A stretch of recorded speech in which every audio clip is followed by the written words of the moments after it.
So it's been a while since you've taken off your mower deck, or the dealer never showed you. I will happily show you. It's really not too bad. There's a lever on the front, on the other side, which I'll get... Oops, my finger's not even in the picture. I'll do that in a second. I generally start with these, because this and the drive shaft is honestly the worst part of the whole deal. So you pull that. These, in theory... Now, over the years... Oopsies. Over the years, they get bent. Ugh. In theory, this is supposed to... Ow. In theory, I might have to take something strong to bend this. Oh, good old arm strength here. It's definitely not hard to do. I may have to straighten this out with a proper tool. Well, continue with that in a second. That's how you install it. These would generally be stored up here. Then you line it up and you drop this on and put the pin on. See that? But for right now, I'll pull this out of the way. Drop that so it doesn't fall back in. Now underneath here is your drive shaft. See right there? In theory, I should have taken this off when it was, warm outside. But instead, now we have snow. All right. Maybe you saw that, maybe you didn't. The collet pulls back. Okay, when we wheel it out, I'll show you. And there's also a key that indexes it, so it has to go in the right angle. And it's a good time once you get this off, is to flip it over and pull your blades and sharpen them. Mine are going to be a bear. So, or mine are going to be ugly. I had a lot of grass to cut this year, and I didn't have a lot of time to dilly-dally around with it. There we go. Did you see how that just happened? I hope you did. I'm sorry, I'm self-filming here. So that little ear hangs off the frame, and the pin just literally drops right in. Okie dokie. So, wheel her around over here, and you want to have the deck drop. So your 3-point down. Oh, oops. God, I'm having a hard time today with filming, guys. I'm sorry. All right. Now you wing over here. Now this one's opposite. You turn it like this to get to the keeper, because they use the same forging for both, or the same component for both sides. And generally slamming it is a good course of action. Nice. So now your deck is unhooked down here, okay? So what we do is come over here and we pull the pin, doot, doot, just like this. Got a nice little keeper right there. And you generally, because it's been sitting all summer, have to bark your knuckles on these bolts. They're just in the right place just to come in and smoke your knuckles. So you do that a couple times, you learn to be a little more careful. So you literally tilt this down, and she will, in theory, get off of here. Now you can bring this back up. There you go. Hopefully you saw that. I'm sorry. I'm trying to do the best that I can. Now, here's the fun part. We're going to use the hydraulics. We'll lift the tractor right up off the deck, and we'll slide the deck out. Now, some manufacturers make it so you drive over the deck. I'm just not going to do that. I don't think the Kubota is designed to do that in the first place, and I don't know why you would. You just got done spending $1,400 for a deck or whatever. Why would you drive over top it? So what we will do, she's already warm, so we'll just let her rip. And in my mess of shit laying around,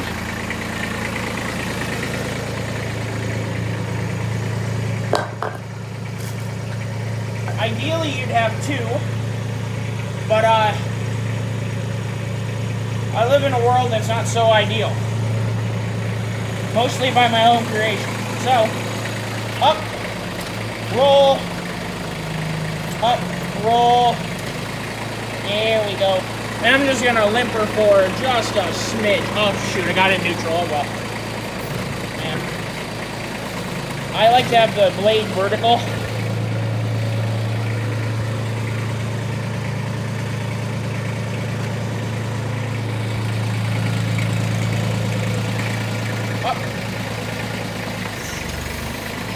Now, you're going to want to do this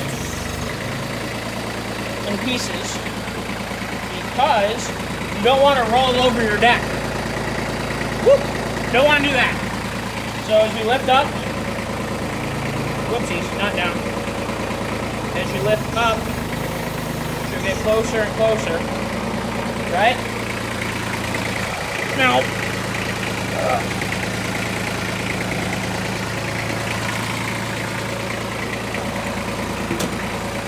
there we go. Up again. Now up is down because you're overextending the bucket down. Always keep your digits out of where they can get crushed.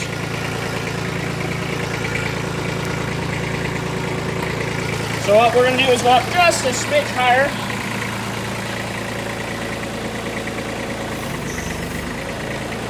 There we go.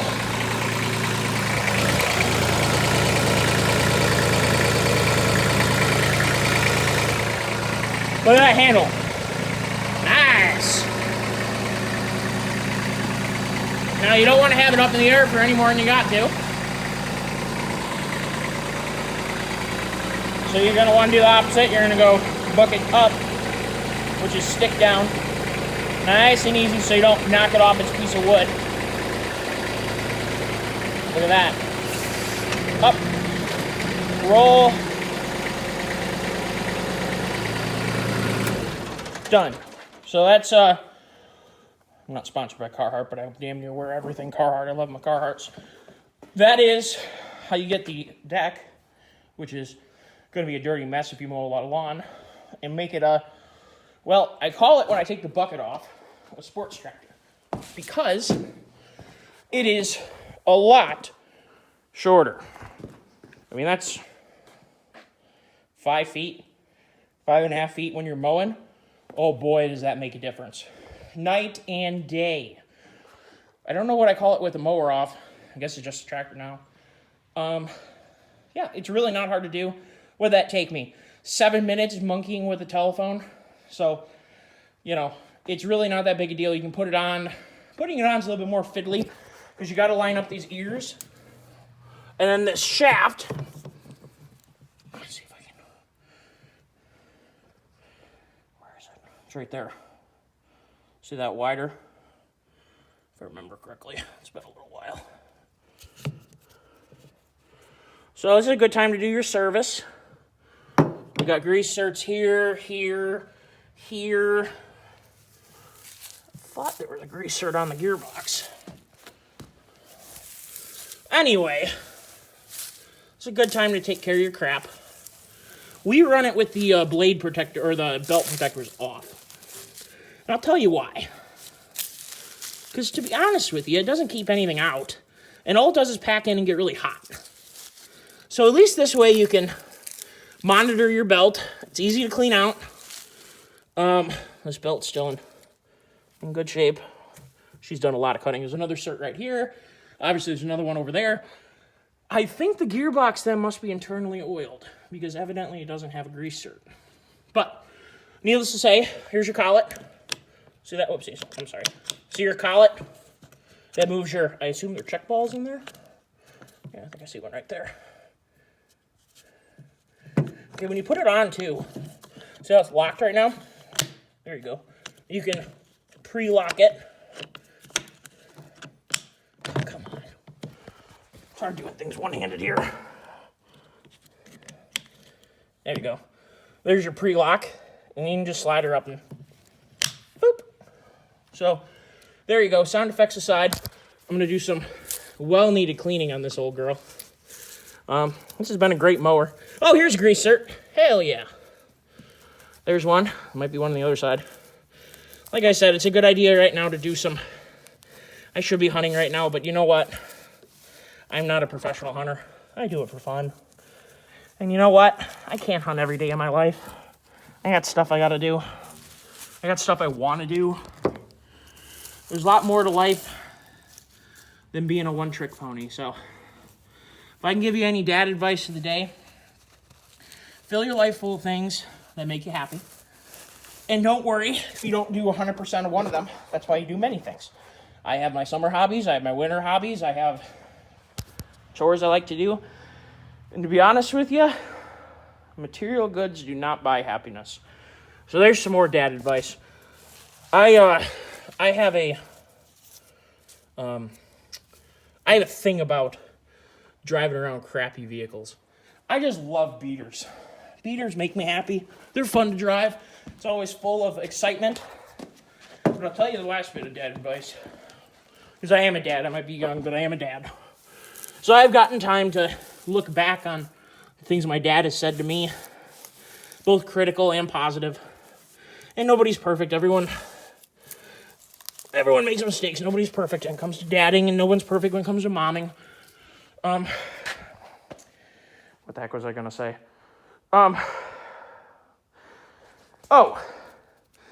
There's a certain sense of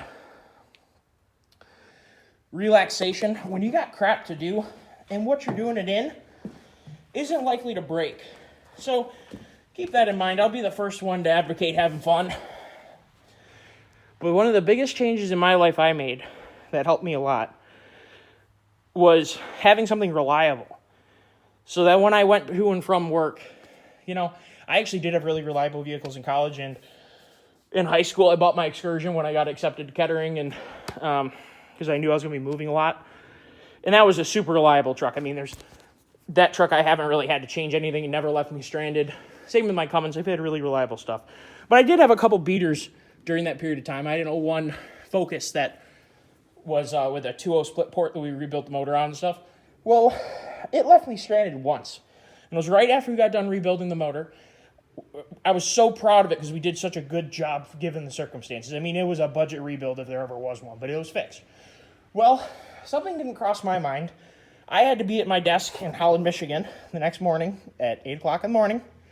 And on Sunday night, I leave from my dad's house. We were watching Fox News until late. And it may have honestly been watching Modern Marvels or something like that on History Channel. Maybe it wasn't Fox News.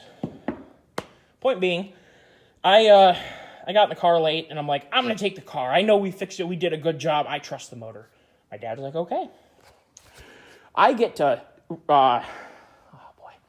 Fowlerville Road, just outside of Lansing, and I get into a traffic jam. And guess what she did? She overheated again. Well, that's what broke the first motor. When you overheat a 2.0 split port head, the valve seats they didn't have enough of a press fit into the motor, or into the head, and they would drop out. You'd call them dropping your seats. I have a set of heads over there. I could walk over there and point it out. Not for the 2.0 split port. Oh, God, now I'm embarrassed by my mess. I'm going to try to be as... Oh, God. All right, fine. You guys are my friends now. I have a bad habit of being... All right, these are 5.3 heads. Valves sit in the seat. There's a very, very high carbon seat that's pressed into these heads where the valves seat on. When they drop, it breaks because it's really hard, and it goes boom! That valve comes down or up and smokes it, breaks it in a million pieces. Then your piston comes up and smokes every one of them and screws everything up along the way. So, and that's done by overheating the engine. Well, we thought we fixed it. Because guess what? The thermostat worked. And temperature sensor was reading. We thought that gauge was sitting at normal when that car was boiling over. And when you do the normal thing of turning the heat on, when you overheat something, you turn the heat on to cool it off. You take heat out of the cooling system by cranking up the heat. It didn't work. What I did find out, though, you turn it to AC on, and that forces the cooling fan to come on because it's cooling the condenser. So if you got a Focus and you're having overheating problems, you got to get home, turn that AC on when you get going slow.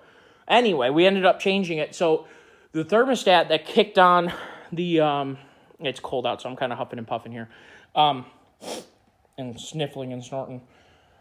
What the heck was I going to say? The thermostat that turned on the cooling fan, that was reading normal when it wasn't normal, so it wasn't turning on the cooling fan when it got hot. Well, we just bypassed that piece of junk, put a flip switch on it, and let me tell you, that car was dead reliable. We put a lot of miles on that car. Like 70,000 miles on that car after rebuilding it, and it was a free car to start with. I mean, it was a piece. Well, my dad got T-boned in it, so he was fine, but the car got pretty messed up, and I used the winch of the power wagon to pull the side of the car out right here. But I digress. So I made a really long story. I just made a video that it was going to be short and sweet, and now it's long. So those of you who stuck around, please hit the like and the subscribe button. I'll try to keep my videos more interesting than just me rambling on. But I do have a lot to say, and perhaps there could be a better way to do this. Does this phone? No, you can't switch it around in the middle of a video. Oh, well. So what I'm getting at is that gave me a little bit of realization of, hey, it's important to have a reliable vehicle. And from then on, I made sure that I always had something reliable. So I had the Power Wagon for a while. I had now my Ford. And that truck's really going to stay basically stock. I mean, I need to have something reliable. I love going fast. I'm envious of all, like Greg A. He's got an awesome YouTube channel. I mean, I remember watching him back in the day when, it was just his race truck and he had that long bed tow vehicle. And I'm talking like circa 2018 or something. I'm talking a long time ago, or maybe even older. Street Speed 717 also had and has an awesome channel for, going fast, high performance crap. The Corey guy, he's got a Corey something or other. He's got a power stroke like mine. He's a hot shotter, I guess. He does hot shot work. It sounds like he does more local stuff. Anyway, I digress. Have something reliable. Make sure you can afford it, and then have your toys. It doesn't work trying to be able to play in a truck, beat the snot out of it all weekend, have to drive to work on Monday unless you got another ride. So either have a beater car that you can always take to work, or have a nice truck and a beater truck. Dad advice, just, there's a lot of older, cheaper, reliable trucks out there. You don't have to buy something brand new to have something reliable, but don't beat the snot out of it. There's some advice. Thank you all for watching. I appreciate it. I've had so much fun doing the YouTube thing. I'm going to continue doing it. I've just had a lot of fun. So thank you all for taking the time to watch. Thank you all to have taken the time to comment. Please continue commenting. I love answering your comments, as long as they're not spam or whatever. No spam sandwiches on this channel. Never had spam. So, I'm told a fried spam sandwich is good, but I don't know, guys. It doesn't sound very good to me. I did find out that my buddy, while we were camping, we threw in a chunk of bologna that hit the ground. We figured we cook it, we'll get the sand off it. And it was actually pretty good. It was pickled bologna that I was just eating on a cracker with cheese, sitting around the campfire. And he threw it in the pan and heated it up. It's actually pretty good. But anyway, thank you all for watching. Hopefully this helps you guys. And those of you stuck around for the extra 10 minutes of me expunging perceived knowledge, potentially. Thank you all.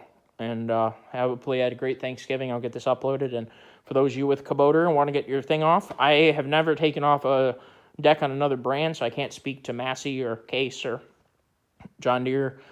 I know some of them have drive-over decks. I don't think this is a drive-over deck, and I wouldn't do it anyway. Unless it had, like, diamond plate ramps that bridged over everything, I just wouldn't.